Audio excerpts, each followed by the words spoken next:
Hai, Assalamualaikum warahmatullahi wabarakatuh. Okay, bertemu kita dalam ruangan resensi buku. Okay, hari ini anda bersama saya, Azian Abdul Rahman. Okay, sedikit berkenaan diri saya. Saya sekarang bertugas di PPD Mersing sebagai pegawai SIC Plus Sains Sosial. Ini adalah tempat saya bekerja di PPD Mersing, di mana tugas saya adalah untuk membimbing guru. Dan sebelum ini saya bertugas di SMK Mersing sebagai guru bahasa Inggeris selama 14 tahun. Okey, itu adalah sedikit sebanyaklah tentang diri saya secara rasminya.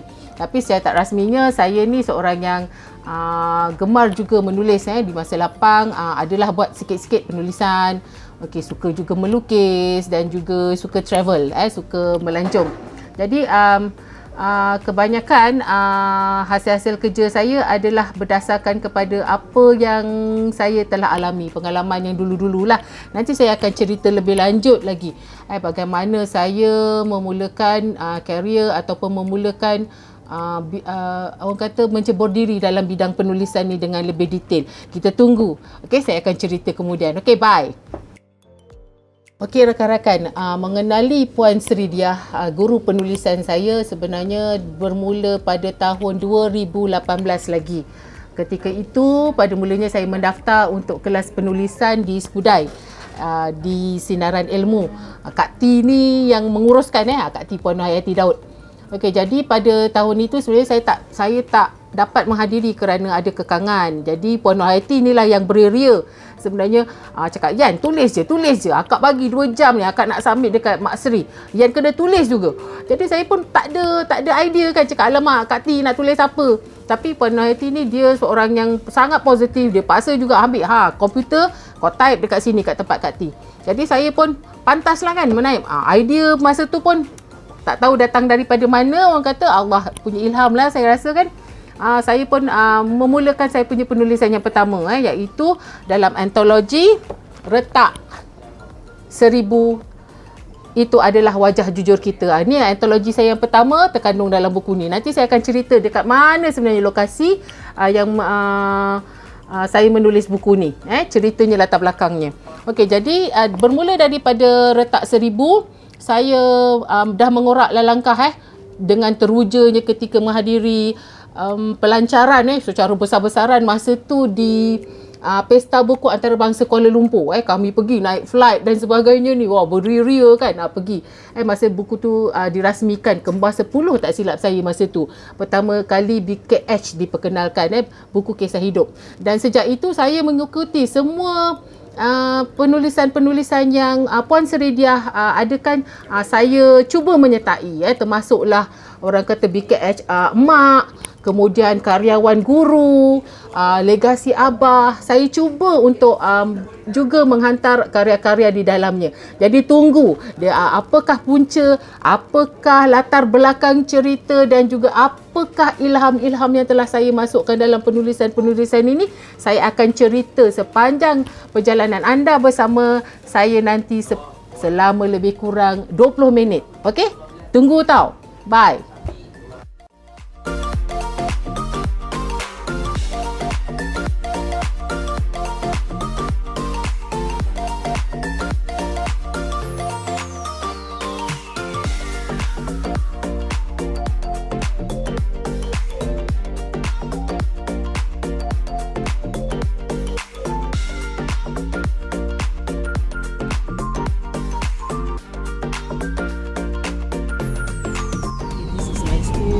Kat sini my school.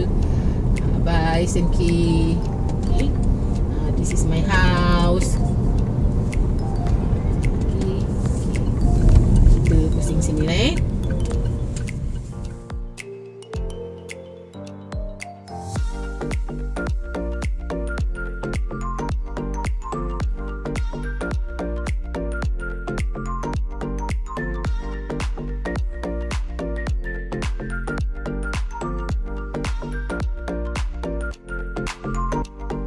Okey, ini adalah buku Retak 1000 adalah wajah jujur kita. Karya pertama saya terkandung dalam buku ni iaitu tajuknya ialah Ratu Salju. Okey. Saya cari okey. Ceritanya adalah berkisah tentang budak sekolah. Budak sekolah, saya sebagai guru, dan di mana saya belajar kali pertama lah karakter kita sebagai guru, bagaimana kita nak mengenali masalah anak-anak murid kita yang kita katakan nakal. Kita nampak budak tu nakal, kita nampak budak tu mungkin kurang adabnya dengan kita. Tapi kita tidak mendalami apa masalah dia sebenarnya. Yang kita tahu, kita nak marah dia. Kau ni kenapa? Kerja sekolah tak nak buat? Tapi kita tak tanya dia kenapa dia tak buat kerja sekolah tu. Jadi apabila berlakunya peristiwa, satu peristiwa dalam kelas, kalau anda nak tahu, anda kena baca buku ni. Dia membuatkan saya sedar dan saya kena berubah. Persepsi saya sebagai guru yang saya selalu betul itu saya dah tak boleh gunakan. Jadi saya belajar banyak dengan murid ini secara tidak langsung dengan peristiwa yang berlaku itu, bahawa murid-murid kita sebenarnya dia perlukan kasih sayang. Dia perlukan kita untuk membantu mereka membina karakter. Jadi rentetan daripada rasa kesal sebenarnya saya abadikan dalam buku ni, dan sampai sekarang pun saya ingat dengan pelajaran ni, ilham. Dan saya teringin nak mencari dia, di manalah ilham ni sekarang. Apa yang jadi dengan dia, sebab saya rasa kalau anak murid kita tu salah, okey, kita tidak berupaya untuk membantu dia tu, macam satu perkara yang sangat menyedihkan lah. Jadi memang rindulah ke anak-anak murid. Jadi itulah yang saya abadikan dalam Retak 1000 Wajah Jujur Kita dalam cerita Ratu Salju. Okey, dan juga sekolah ini SMK Mersing. Inilah sekolah saya mengajar di sini selama 11 tahun lebih kurang. Juga menjadi latar belakang bagi cerita dalam buku solo saya, iaitu Lelaki Pinjaman Tuhan. Di mana di sinilah kelas ataupun bilik darjah tempat saya mengajar arwah, arwah suami. Okey, kalau dapat tengok, itulah kelas yang berpintu ungu itu. Di situlah detik pertama saya mengenali arwah sebagai murid saya tingkatan 3 RKA. Okey tuan-tuan, inilah sekolah yang banyak menjadi latar belakang dalam buku-buku saya. Bukan ini saja, ada juga buku-buku lain, iaitu buku-buku yang terbitan daripada penerbit-penerbit lain juga adalah latar belakangnya SMK Mersing. Okey, terima kasih SMK Mersing.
Rakan-rakan, motivasi saya untuk menulis buku sebenarnya banyak saya dapat daripada pengalaman-pengalaman. Kadang-kadang bila kita ada sesuatu tema tu, kita suka nak orang kata garapkan dia idea ni dalam buku. Jadi motivasinya tu ialah orang kata kerana orang-orang yang kita sayang lah. Terutama sekali kalau kita lihat ada dalam 2 buku ni, Diumpat Tidak Lemah. Dalam cerita ini saya menceritakan kali pertama saya terpaksa menghadapi mesyuarat secara atas talian. Ni masa tu PKP yang kali pertama, di mana satu Malaysia kita berkurung di rumah. Okey, macam mana nak menghadapi? Pertama kali Google Meet bersama dengan rakan-rakan di Jabatan Negeri Johor yang dipengerusikan oleh masa itu oleh timbalan. Bayangkanlah orang besar kan. Yang kita ni tak ada pengalaman. Jadi ada peristiwa lucu lah di dalam ni. Okey, jadi kita abadikan kisah COVID. Walaupun kisah COVID, tetapi kita garapkan dia dengan ahli keluarga kita. Dekat dalam cerita ni, saya bercerita tentang macam mana Sofia. Sofia dia cuba nak enter frame kan. Dia tak tahu mama dia tengah meeting. Kita ni tengah hangin, kita pun tak erti sangat pasal teknologi ni. Dia enter frame, kita pun nak membebel-bebel kat dia. Rupanya kita terlupa nak mute kan kita punya mic tu. Jadi peristiwa lucu lah dalam buku ni. Jadi kita garapkan orang-orang yang kita sayang. Orang yang kita sayang, keluarga kita, dengan satu tema iaitu COVID. Sama juga dengan cerita yang dalam buku Apa Lagi Yang Lebih Membahagiakan. Sama juga. Cerita tentang COVID. Tapi saya masukkan juga kisah ahli keluarga. Kalau kita lihat tadi, buku Pengat Labu dan juga Kurma Daging, dia lebih kepada cerita tentang ibu, tentang mak kita. Ada peristiwa-peristiwa kita bersama-sama mak, kenangan manis yang kita cuba nak abadikan. Selama ni kita pun fikir macam mana cara kita nak abadikan selain daripada kita ada gambar, kita ada memori-memori.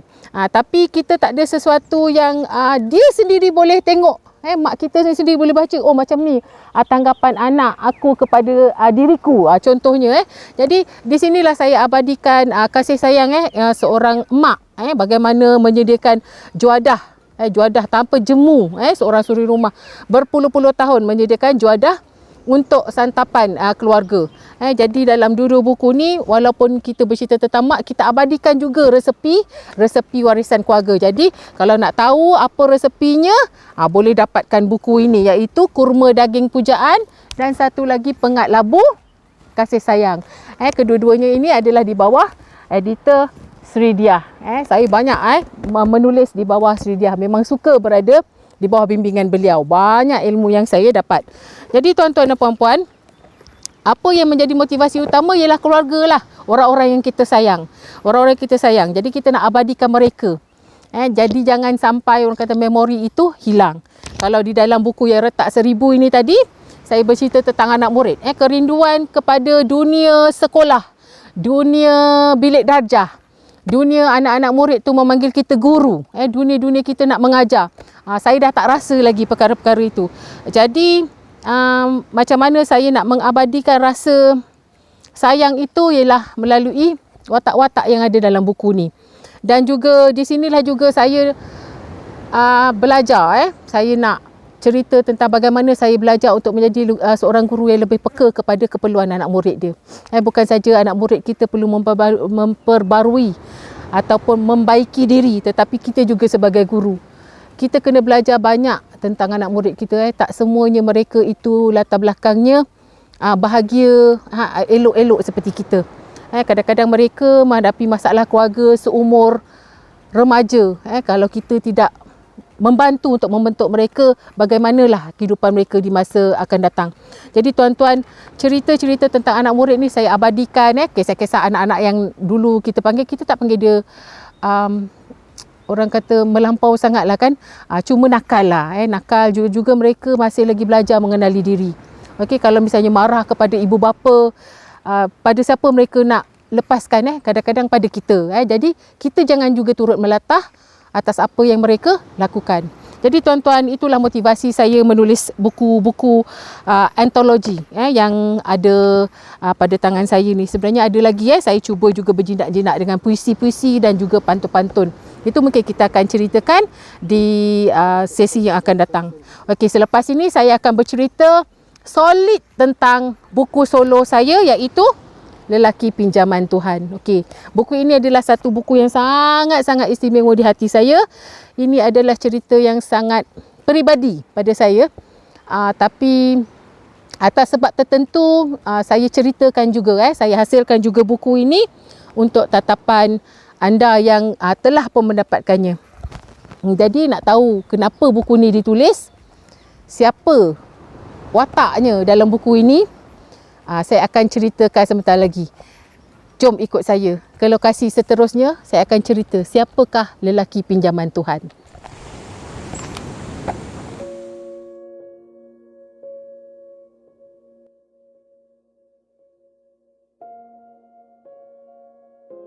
Lelaki Pinjaman Tuhan. Sebuah catatan kisah cinta. Adakah lagi bahagia selepas runtuhnya rumah tangga kali pertama? Hati tertutup rapat, cinta telah mati. Cukuplah menghabiskan hidup dengan anak lelaki yang ditinggalkan ketika umurnya 4 bulan itu. Seluruh jiwa diraga dicurahkan untuk berbakti kepada murid-murid dan sekolah. Aku bangkit. Allah kembalikan rasa cinta. Kehadiran seorang murid tingkatan 3 RKA itu mengubah rasa. Hubungan cikgu-murid asalnya kerana ingin melihat murid itu berjaya telah membuahkan cinta. Satu persatu konflik datang menguji. 16 tahun jurang usia menjadi penghalang utama. Kepercayaan, rasa hormat, komitmen, keluarga dan zuriat menjadi percaturan. Bersatu juga, siapa tidak bahagia? Sehingga dugaan zuriat dikandung keguguran. Hampa. Allah masih memberi lagi di saat tiada lagi harapan. Sofia sempena namanya, namun dugaan menerpa. Dia berubah sikap, berubah hati, tidak acuh dan mendiam. Rupanya itu tanda dia akan pergi selamanya. Allah memanggilnya pulang. Subuh itu, ajal menanti. Hanya 41 hari bersama anak yang baru lahir. Isteri masih berpantang. Anak lelakiku yang mengharap kasih. Kami ditinggalkan. Perginya insan yang penuh kasih sayang. Adakah mampu untuk aku bangkit kembali? Semuanya diungkapkan secara jujur dalam naskah Lelaki Pinjaman Tuhan.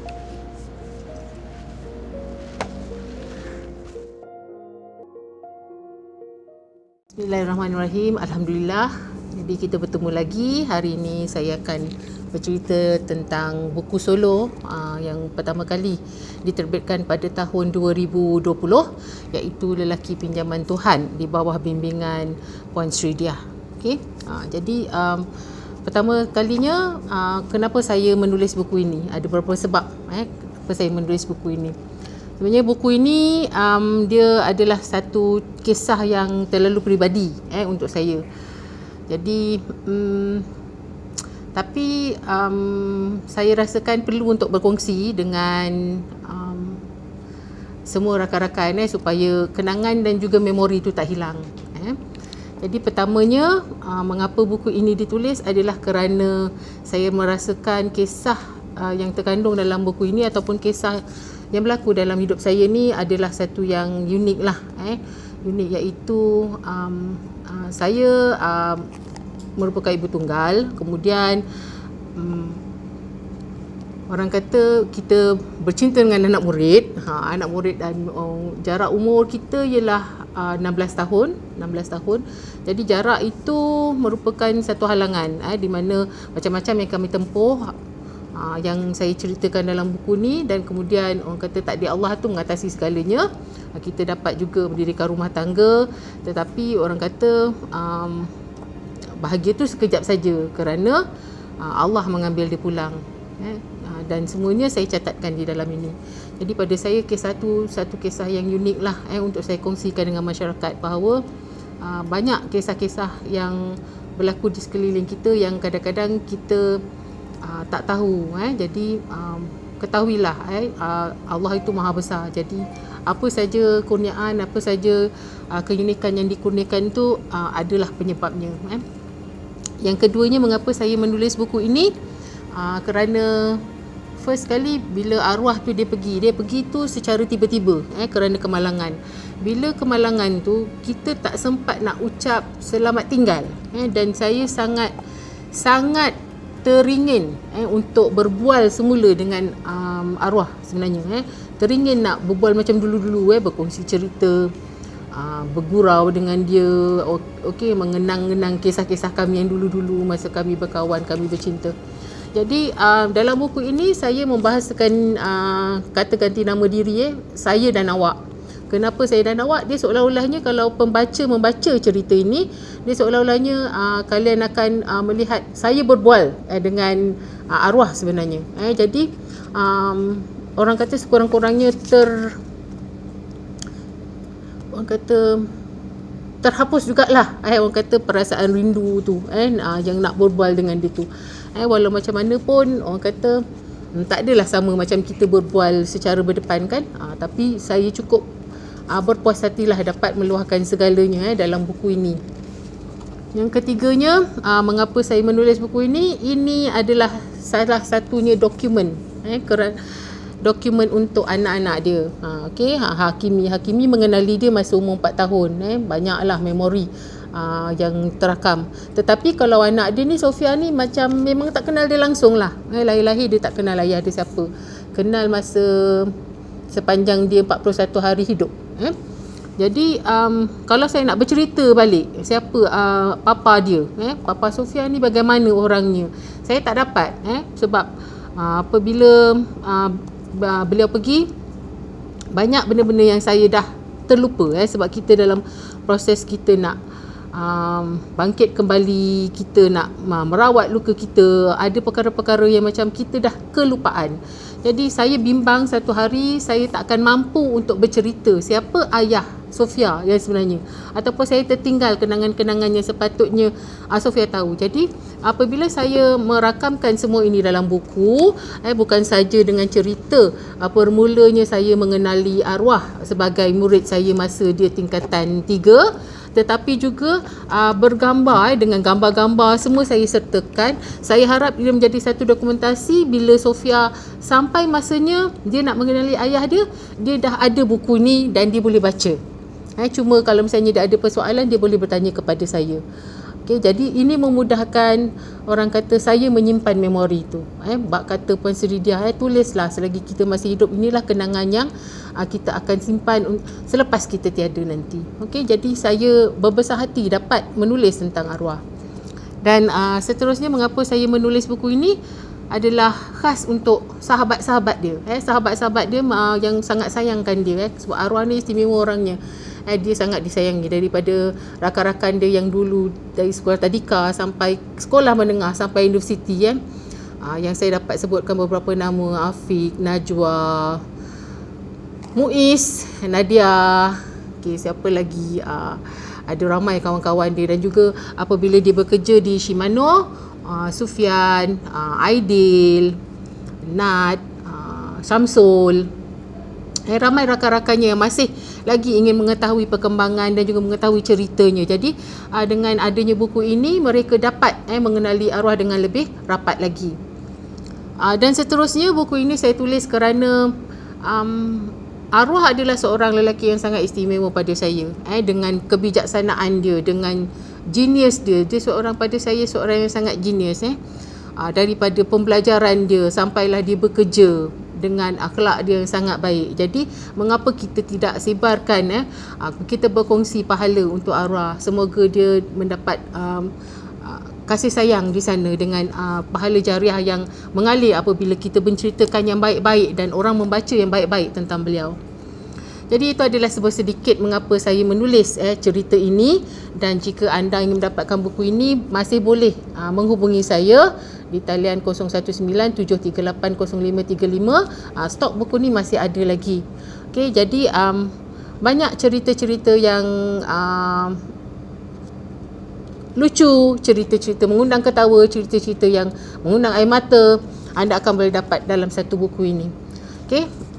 Dan yang terakhirnya saya ingin merakamkan ucapan terima kasih kepada Puan Sri Diah yang telah banyak membimbing dalam penulisan buku ini, dalam terhasilnya buku ini, di mana beliau tidak pernah jemu-jemu untuk menjentik semangat. Kadang-kadang jatuh semangat tu, tapi beliau tak putus asa. Yan, kena tulis. Saya sentiasa memberi peringatan dan dorongan demi dorongan. Tak pernah jemu dia menghubungi melalui WhatsApp, kadang-kadang menelefon untuk saya tetap menghabiskan buku ini. Okey, dan seterusnya kepada rakan-rakan, kepada rakan-rakan arwah, kepada rakan-rakan saya, terima kasih banyak-banyak. Kepada mak ayah, terima kasih banyak-banyak. Jadi kepada beradik 20, kembar 20, buku solo 20, terima kasih banyak-banyak. Kerana anda juga adalah pemangkin semangat untuk saya. Dan seterusnya saya juga ingin mengucapkan terima kasih kepada semua pembeli-pembeli yang telah mendapatkan buku ini. Kerana tanpa anda semua yang telah memberi semangat kepada saya, tak mungkinlah orang kata buku ini dapat diketahui oleh masyarakat di luar sana. Kerana buku ini adalah bersifat swaterbit. Jadi kepada rakan-rakan yang telah membeli, rakan-rakan yang telah membaca dan juga menghantar feedback kepada saya, mengatakan bahawa banyak yang mereka belajar tentang hidup ini, tentang kehilangan, bagaimana nak bangkit semula, bagaimana kita nak menerima takdir, bagaimana kita nak menghargai orang yang kita sayang. Banyak pengajaran yang mereka dapat dari buku ini. Saya ucapkan banyak-banyak terima kasih. Allah saja yang membalas jasa tuan-tuan.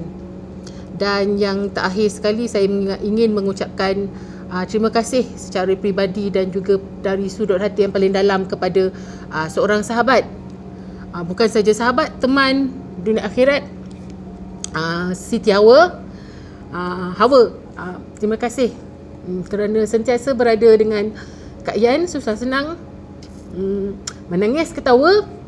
Dan sampai ke hari ini sebenarnya beliau tidak pernah surut-surut, orang kata, berada dengan saya, yang memberi semangat untuk saya terus bangkit dan juga mengenali diri saya selepas arwah tiada sebenarnya. Jadi jasa Hawa, Kak Yan tak lupa. Okay, terima kasih banyak Hawa, semoga Allah saja membalasnya. Dan kepada nama-nama yang telah disebutkan di atas, Mak Sri, rakan-rakan, kembar 20, rakan-rakan yang telah membeli dan juga sahabat-sahabat lain yang tak dapat saya sebutkan nama, ibu ayah, mak bak. Okey, terima kasih banyak-banyak kerana tanpa kalian mungkin buku ini tidak akan terbit kerana saya tidak sekuat itu untuk menulis. Jadi jika ingin dapatkan buku ini boleh bila-bila masa saja hubungi saya. Okey. Terima kasih. Okey. Untuk lelaki pinjaman Tuhan. Assalamualaikum.